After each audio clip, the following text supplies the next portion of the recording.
আমার সময়, প্রত্যেকটা মাদ্রাসা বিল্ডিং করেছে আমার সময়, প্রত্যেকটা প্রাথমিক বিদ্যালয় বিল্ডিং করেছে আমার সময়। একটা মসজিদ বাকি নাই লেবুতলা ইউনিয়নে, সেই মসজিদে আমি অনুদান দেই নাই। আমার জনগণের সকল কাজ করেছি।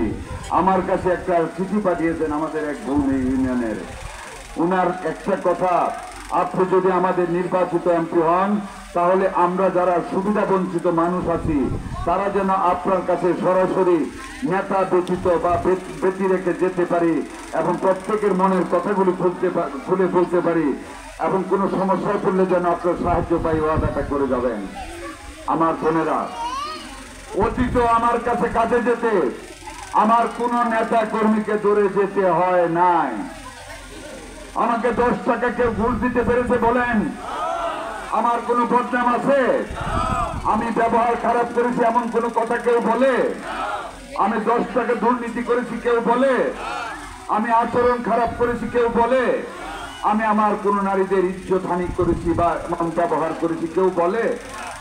যদি না বলে থাকে বোনেরা, খেতে যদি মুনি লন নাইলে খেত নিরেবেল লাগি, যে মুনিয়ে 4-5 জন মুনি লইলে কিন্তু কৃষকে গিয়া দেখা কি করে, যে মুনিয়ে পাতলা পাতলা করে সারা ঘুরি তুললা গাছ তুলে সারা কাটে না, কিছু খাত বাহির হয়েছে নিরেবেল লাগে, আগামীকাল আবার লইবেন। যেই মুনিয়ে খালি গাছ কাটে অথবা নতুন মুনি তারে লইবেন না আগের দিনের বালা মুনিটা লইবেন? বোনেরা, বালাটা লইবেন না নতুন লইবেন? আমি 10 বছর কাজ করেছি, আমি কি ভালো একটা মুনি খাচ্ছি আপনাদের? এই যে পরশুদিন রাতে কে আসবে আমার হিন্দু ভাইদের নল্লার দুর্গা পূজাতে, তারা একটা অন্ধকারে তাদেরকে সাহস শক্তি দেওয়ার জন্য, তারাও তো আমাদের দেশের মানুষ, এই দেশের নাগরিক, রাত 3টার সময় এই দুর্গা পূজার মাঠে এসে তাদেরকে শক্তি জুগিয়েছি। কে করবে বলেন? আমি করেছি। কালকে রাত 3টা পর্যন্ত করেছি হিন্দু মহল্লায়, যাতে করে নিরাপত্তার সাথে তারা পূজা পার্বণ করতে পারে। এটা আমাদের রাষ্ট্রীয় দায়িত্ব করা গুনাহের কাজ না। আমি যদি ভালোভাবে আপনাদের কামলা খেতে থাকি, আমি যদি ভালোভাবে মুনি দিয়ে থাকি, আমাকে আগামী নির্বাচনে 4 মাস পরে ইলেকশন, ফেব্রুয়ারি মাসে, আল্লাহর উপর ভরসা করে বলি, আমার নেতা তারেক রহমান বলেছেন জনপ্রিয়তা যার মনোনয়ন তার, জনপ্রিয়তার মাপকাঠিতে আমি সবার ঊর্ধ্বে আছি। ধানের শীষের মনোনয়ন নিয়ে আপনাদের কাছে আসবো, দয়া করে আমাকে ধানের শীষের এমপি বানিয়ে আপনাদেরকে আবার মুনি দেওয়ার সুযোগ করে দিবেন। আপনাদেরকে আল্লাহর পথ দেখিয়ে গেলাম, সওয়াবের ভাগী হলাম। যারা শুনবেন জীবনে শিরক হবে না, আপনারও সওয়াবের ভাগী হবেন। এই যে দিনের কাজটুক করলাম, এটাও তো আমার একটা জ্ঞানের ব্যাপার, আল্লাহকে সন্তুষ্ট করার ব্যাপার। দয়া করে আপনারা আমাকে সমর্থন দিবেন। যদি কোনো কিঞ্চিত ভুল করে থাকি ক্ষমা করার যোগ্য। আমাদের আল্লাহ দয়ালু, দয়ালুতে সেরা দয়ালু। আমাদের আল্লাহর দিকে তাকিয়ে আমাকে মাফ করে দিবেন। প্রিয় বোনেরা আমার,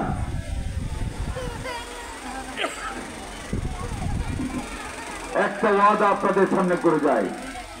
রাজনীতি করে বিদায়, প্রতিদিন কয়েক ডজন মানুষ আসেন, তার মধ্যে সবচেয়ে বেশি ডিভোর্স জনিত ঘটনা, নারীদের উপর অত্যাচার, নারীদেরও কিছু দোষ থাকে, বাট 90% নারীদের উপর নির্যাতন, আর সন্তান নেশাগ্রস্ত হয়ে বাড়িঘর কেটে ফেলে, পিতামাতাকে অত্যাচার করে, বাড়ির হাড়ি পাতিল ভেঙ্গে চুরমার করে ফেলে, খেতে পারে না।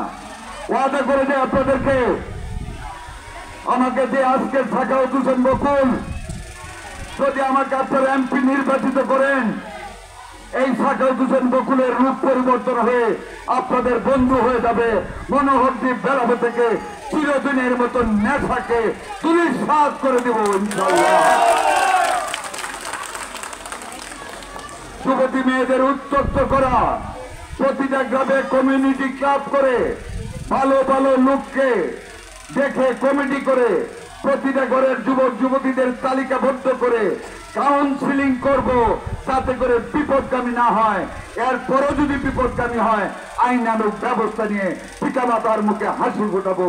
সেই পিতামাতার যাদেরকে সন্তুষ্ট না করে আমরা বেহেশতে যেতে পারবো না। ওয়াদা করলাম মনোহরটি বরাবরের প্রতিটা ঘরকে শান্তিময় করে তুলবো।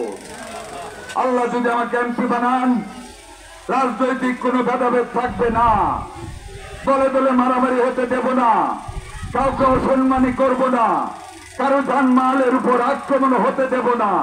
আমরা তারেক রহমান, আমাদের নেতা, আমাদের নেত্রী বেগম খালেদা জিয়া, তারেক রহমানের নেতৃত্বে নতুন বাংলাদেশ গড়ে তুলব, যেখানে থাকবে শান্তি, থাকবে না দুর্নীতি, থাকবে না নেশা, প্রতিটা মানুষের আত্মকর্মসংস্থানের সৃষ্টি করব। আপনাদের মহিলাদের, আপনাদের আয়ের ব্যবস্থা করবো ইনশাল্লাহ। আমাদের 31 দফায় আছে, আমরা ঘরে ঘরে কুটির শিল্প স্থাপন করব, ঋণ দিব সরকার থেকে। আপনারা বেতের জিনিস করবেন, আপনারা দুর্বা গাছ দিয়ে বাবুই পাখির বাসা বানাবেন, তাল পাতা দিয়ে তালের পাখা বানাবেন, তাল পাতা দিয়ে ফুলদানি বানাবেন, গাছের পানি ডেকে রাখার জন্য কাবার বানাবেন।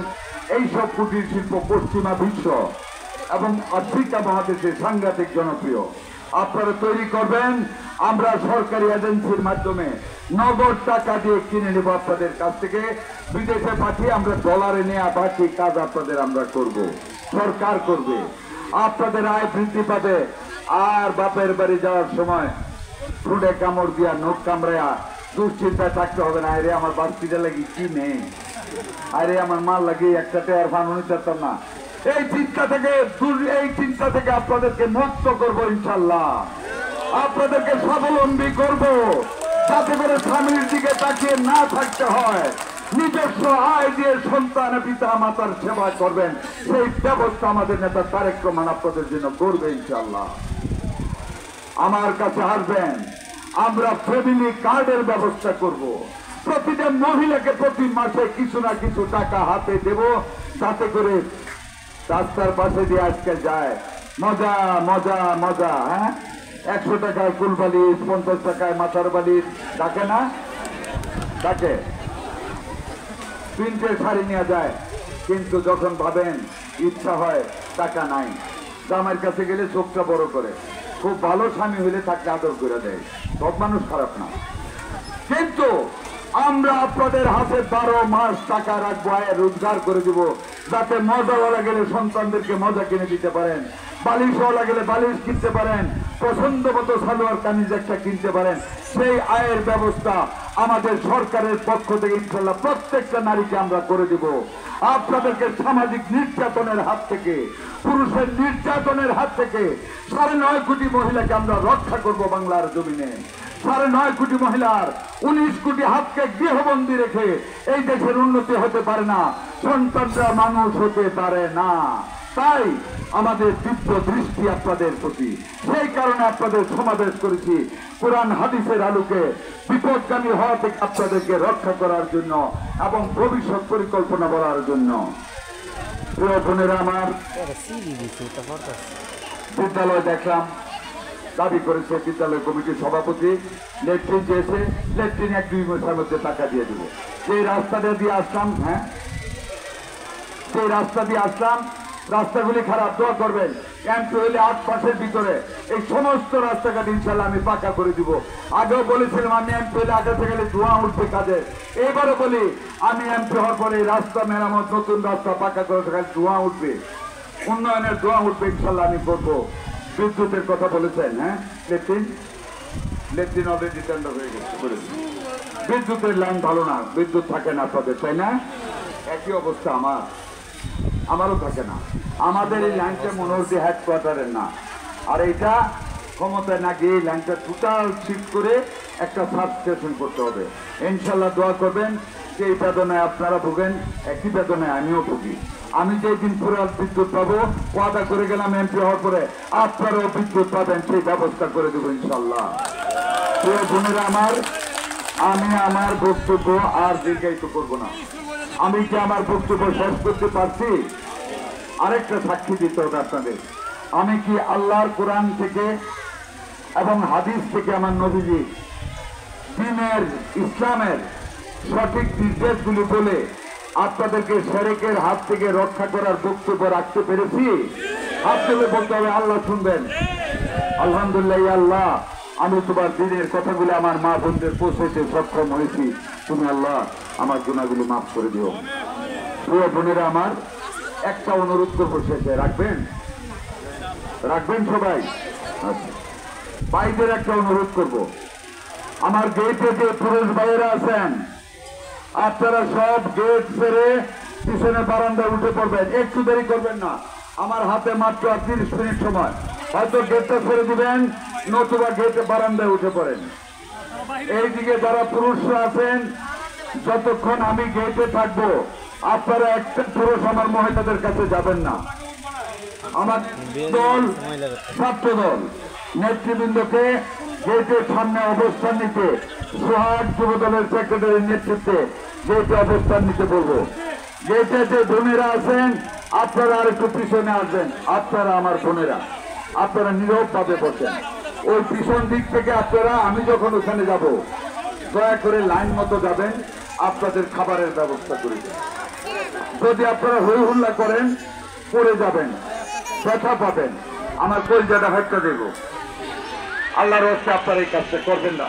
আমি আপনাদের সাথে আজানের 40 মিনিট আগে আমার বক্তব্য শেষ করে দিচ্ছি, কাজে আপনারা বসবেন, আমি উঠে যাব। এখনই আমি গেটে যাব, খাবার দেবো, একবারে যাবেন না, প্রত্যেকে খাবার পাবেন। যদি শর্ট পরে আপনাদের বাড়িতে খাবার পৌঁছে দিব।